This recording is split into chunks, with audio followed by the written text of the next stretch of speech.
Pag nag-apply ka papuntang ibang bansa, wag na wag kang mag-expect ng sobrang laking sahod. Gaya ko, dairy farm assistant ako dito sa New Zealand at hindi lahat ng dairy farm assistant dito ay pare-pareho ng sahod. Yung iba sumasahod ng 150,000 pesos kada buwan at yung iba naman sumasahod sila ng 180,000 pesos kada buwan. Bale, yung sahod na na-mention ko ay gross income pa po yon, hindi pa po yung net income. Hindi pa nakaltas yung mga gastusin dito. Yung iba, sobrang laki talaga ng sahod pero yung iba, hindi naman.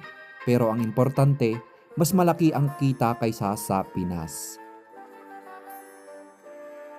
Pag nag-apply ka papuntang ibang bansa, wag na wag kang mag-expect ng sobrang laking sahod. Gaya ko, dairy farm assistant ako dito sa New Zealand at hindi lahat ng dairy farm assistant dito ay pare-pareho ng sahod.